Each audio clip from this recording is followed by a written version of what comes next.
Росіяни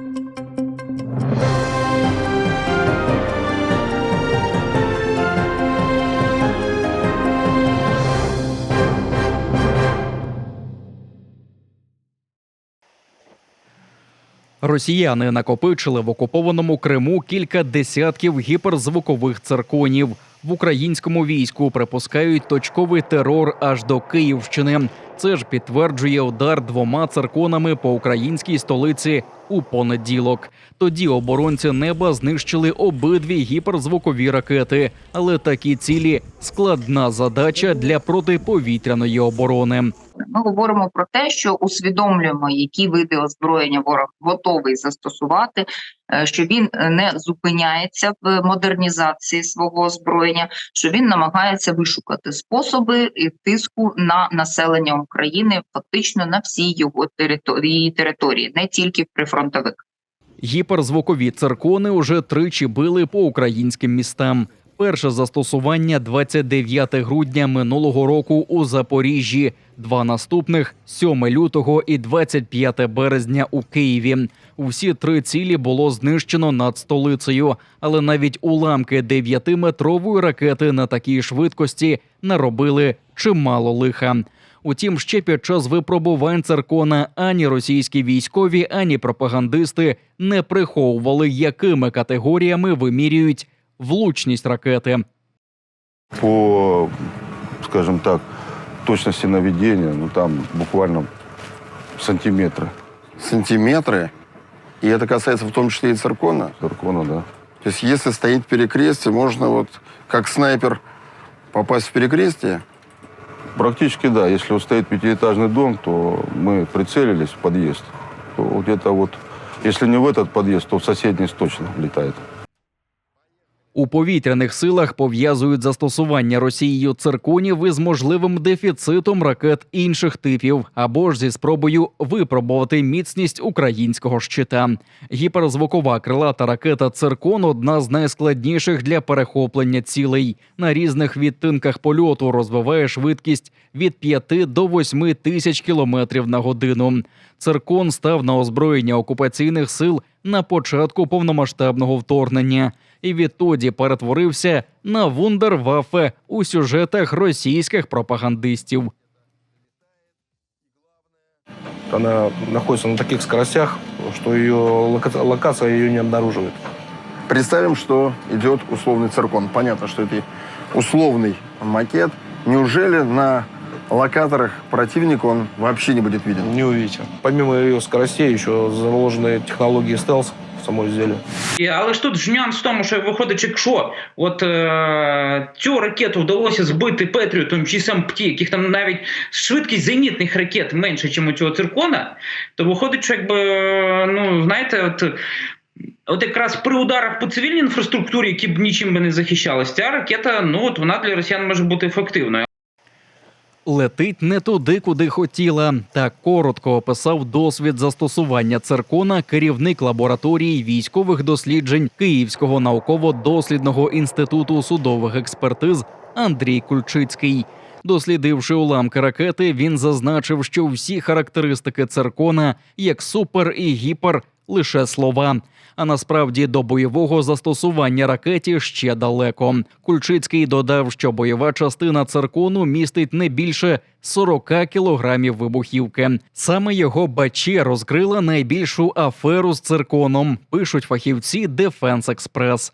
Відповідно до їх аналізу, корпорація «Тактическое ракетное вооружение» просто підігнала характеристики ракети 3М-22 до вимог російського Міністерства терору.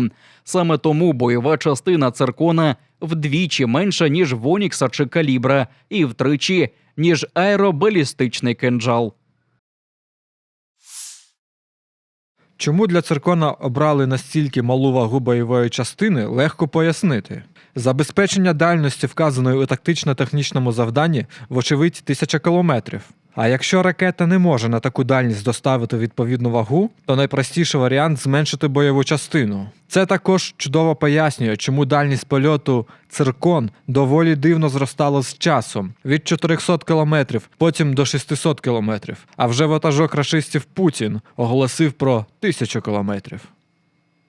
Навіть з домальованими характеристиками гіперзвукові чи аеробалістичні ракети «Циркон» і «Кінжал» є серйозним випробуванням для протиповітряної оборони, з яким здатні впоратися лише італійсько-французькі «Сампті» та американський «Петріот». Надати більше подібних систем днями закликав очільник Міністерства закордонних справ Дмитро Кулеба. Він емоційно заявив, що якби українські військові мали більше «Петріот», то не лише вберегли б багато життів від російського терору, а й економіку від руйнування.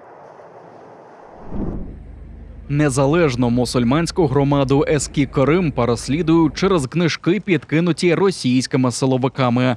Протокол склали на голову непідзвітної окупантам громади Ідріса Юрдамова. До нього приїхали ті самі співробітники Центру протидії екстремізму, які за місяць до цього приходили з обшуком. Цього разу забрали Юрдамова до іслям-турецького райвідділку окупаційної поліції. Нашли две книги, запрещенные в России по экстремистским определенным соображениям. Я сказал, что этих книг априори не может быть в мечети, потому что мы уже полгода проводим ремонт мечети, и нет такого угла, который мы не отремонтировали. Ничего никогда не было, и вот они случайно появились на каком-то подоконнике. В адмінпротоколі вказано, що мечеть Зубейр-Джамі у Старому Криму пов'язана з релігійною громадою Еські Крим. От тільки будівлю мечеті ще за кілька тижнів до облави потайки перереєструвало на себе підзвітне окупантам так зване Духовне управління мусульман Криму на чолі з колаборантом Еміралі Аблаєвим. Відтак і на закиди окупаційних силовиків мали б відповідати у фейковому муфтіяті. И теперь я говорю, какие к нам вопросы?